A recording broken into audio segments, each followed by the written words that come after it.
Hola a todos y bienvenidos a nuestro canal. Hoy vamos a viajar en el tiempo a uno de los momentos más cruciales de la historia europea, el año 1066. Un año que cambió para siempre el destino de Inglaterra.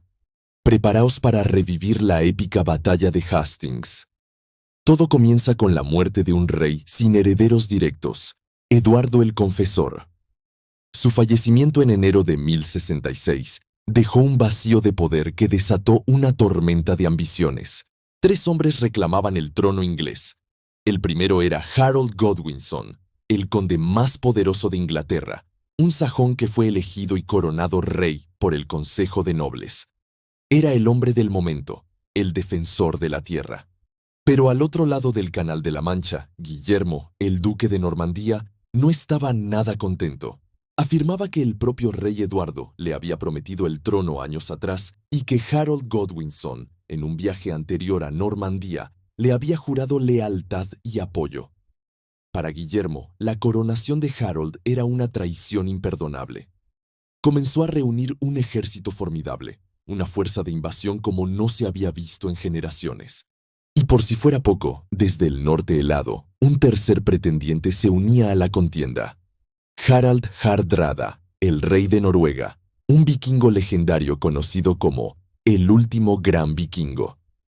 Hardrada también creía tener derechos sobre el trono inglés a través de antiguos pactos y linajes. Formó una alianza con Tostig Godwinson, el hermano exiliado y resentido del propio rey Harold.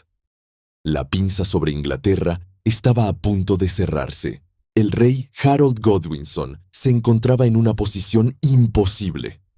Sabía que la invasión normanda era inminente, así que concentró a sus tropas, los famosos Housecarls y la milicia Fyrd, en la costa sur, esperando el desembarco de Guillermo. Pero los vientos jugaron en su contra, o más bien, a favor de Guillermo. Durante semanas, los barcos normandos no pudieron zarpar debido a las malas condiciones meteorológicas, mientras Harold esperaba en el sur. ¡Sorpresa! Harald Hardrada y Tostig desembarcaron en el norte de Inglaterra con una flota masiva. El 20 de septiembre, aplastaron a las fuerzas locales en la batalla de Fulford. La noticia llegó a oídos del rey Harold como un mazazo. Tenía que tomar una decisión de vida o muerte. Dejar el sur desprotegido o enfrentarse primero a los vikingos. Harold tomó una decisión audaz. En un movimiento relámpago, marchó con su ejército de élite hacia el norte, recorriendo más de 300 kilómetros en apenas 4 días.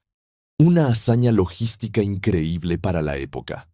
El 25 de septiembre de 1066, sorprendió al ejército vikingo en Stamford Bridge.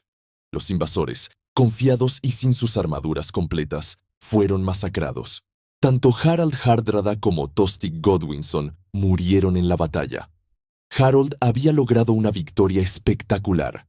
Había salvado a Inglaterra, por ahora. Pero el destino es caprichoso.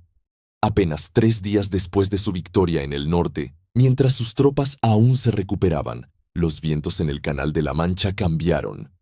Guillermo de Normandía y su ejército finalmente desembarcaron en Pevensey, en la costa sur de Inglaterra, sin oposición alguna. La noticia le llegó a Harold, quien, exhausto pero decidido, se vio obligado a dar media vuelta y repetir la marcha forzada hacia el sur para enfrentarse a la segunda invasión. El escenario estaba listo para la confrontación final. El 14 de octubre de 1066, los dos ejércitos se encontraron cerca de la pequeña localidad de Hastings. El ejército sajón de Harold, cansado por las marchas y las batallas, tomó una posición defensiva formidable en la cima de una colina, creando un muro de escudos casi impenetrable. Eran unos 7,000 hombres, listos para defender su tierra hasta el último aliento. Abajo, en el valle, se encontraba el ejército normando de Guillermo. También eran unos 7,000 hombres, pero su composición era diferente.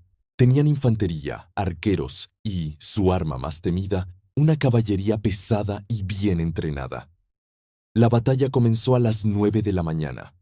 Durante horas, los normandos lanzaron oleada tras oleada contra el muro de escudo sajón. La infantería cargaba, Los arqueros disparaban sus flechas, pero los hombres de Harold se mantenían firmes. La colina les daba una ventaja crucial. Las cargas de la caballería normanda se estrellaban una y otra vez contra la sólida defensa sajona, sin lograr romperla. La frustración empezó a cundir en las filas de Guillermo. En un momento crítico de la batalla, corrió el rumor de que el propio Guillermo había muerto. El pánico se apoderó de sus tropas y comenzaron a retirarse. Aquí es donde Guillermo demostró su temple de líder.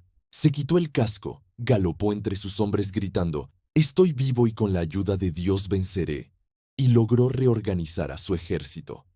Fue entonces cuando Guillermo, viendo la férrea defensa sajona, ideó una táctica brillante y arriesgada: la retirada fingida. Ordenó a su caballería cargar y luego simular una huida desordenada. Los sajones, menos disciplinados y ansiosos por rematar al enemigo, cayeron en la trampa. Rompieron la formación del muro de escudos para perseguir a los normandos colina abajo. Una vez que estaban en terreno llano y desorganizados, la caballería normanda daba media vuelta y los masacraba.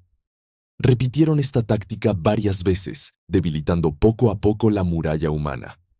La batalla se prolongó durante todo el día, una lucha brutal y agotadora.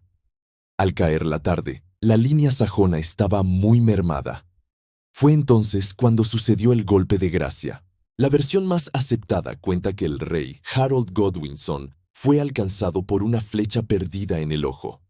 Herido de muerte, fue rematado por los caballeros normandos, que finalmente lograron romper la defensa. Con la muerte de su rey, la moral del ejército sajón se desmoronó. Los valientes housecarls lucharon hasta el final alrededor del estandarte de su rey caído, pero la resistencia organizada terminó. La batalla había terminado. Guillermo, a partir de ese momento conocido como el Conquistador, había ganado. La batalla de Hastings no fue solo una victoria militar, fue el comienzo de una nueva era para Inglaterra. Guillermo marchó hacia Londres y fue coronado rey el día de Navidad de 1066, en la abadía de Westminster. La conquista normanda trajo consigo un cambio radical en la sociedad, la cultura, el idioma y la política inglesa. La aristocracia sajona fue reemplazada por nobles normandos, se introdujo el sistema feudal y el idioma francés se convirtió en la lengua de la corte, fusionándose con el tiempo con el anglosajón, para dar origen al inglés moderno que conocemos hoy. Y así, una disputa por una corona, 2 invasiones y una batalla legendaria en una colina de Sussex cambiaron para siempre el curso de la historia. La Inglaterra sajona había muerto y la Inglaterra normanda había nacido. Espero que hayáis disfrutado de este viaje al año 1066. La historia está llena de momentos así, puntos de inflexión que definen el mundo en que vivimos. Si os ha gustado el vídeo, no olvidéis darle a me gusta, suscribiros al canal y activar la campanita para no perderos nuestras próximas aventuras históricas. Gracias por vernos y hasta la próxima.